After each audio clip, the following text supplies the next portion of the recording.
This is the topic 4 video for Module 7 in Introduction to Programming Logic. And in Module 7, Topic 4, we are going to be working with strings. You are introduced to the idea of strings in Coral whenever you put anything inside quotations. That was a string. But you did not have a way to save that string to a variable. Now you do.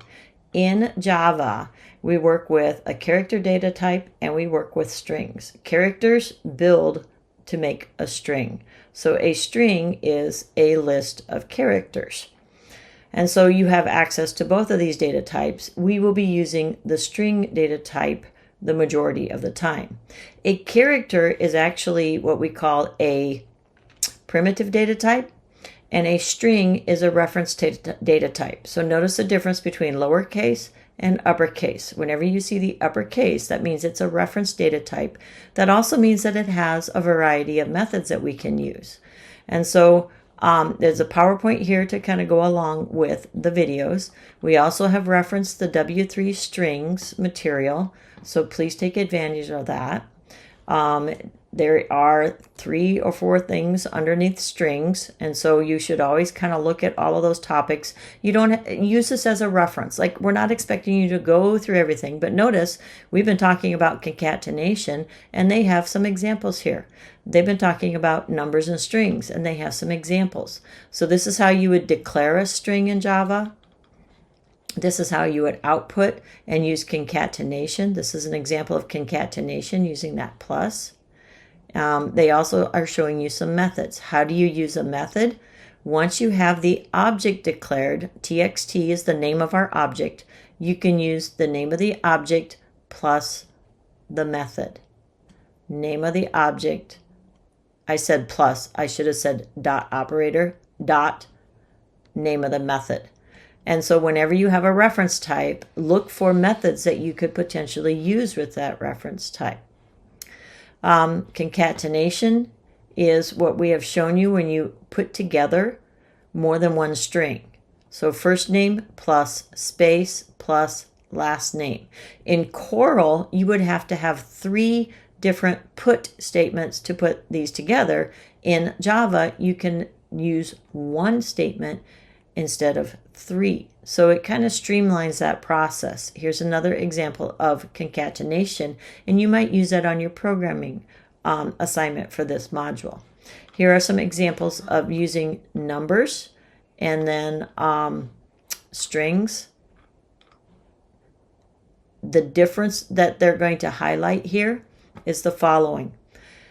Please note, when I add x plus y, x and y are strings. So it's going to add the words 10, 20. It's not going to be 30. If I go ahead and execute this, or you saw the output, it is actually adding whatever these strings are. So if I just type something weird in here and I run this again, it's going to take whatever is inside those quotation marks and add it to the 20. So my X is a weird string. My Y looks like a number, but it's not a number. And so be aware of the data type that you're using and the fact that you actually can, quote, add strings, which means that you are concatenating or putting the strings together. It doesn't mean that you are adding the numeric values like it appears to be doing. All right, let's go back to our module. Whoops, went back too far. So look at your W3 schools. Also, W3 schools has the string reference, and these are all of the methods that you have available that you can use with the dot operator on strings. You aren't going to use hardly any of them. You will use a few of them, but know that they are available to you.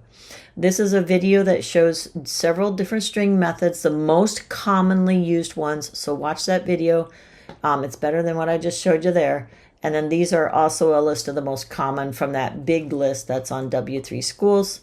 This specifically shows you difference between characters and strings on that video. So again, watch that. And then here's the sample program from the video. All right. And so watch those videos.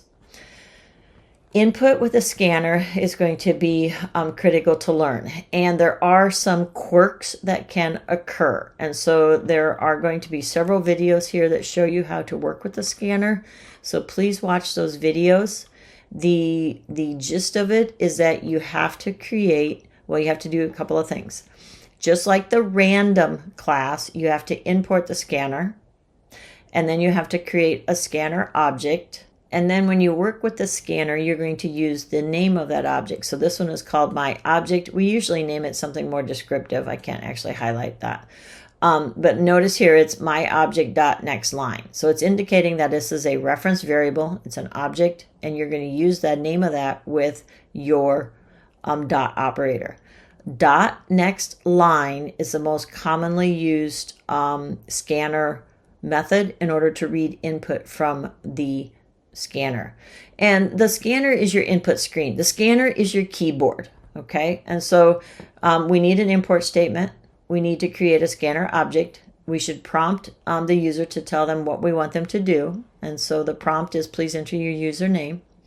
We invoke a method such as dot next line. So this is evoking that method. So we do a prompt for the user. We ask them, hey, please do something for us. And then we read in that data, and then we store it to a variable. So notice that this action is going to return a value.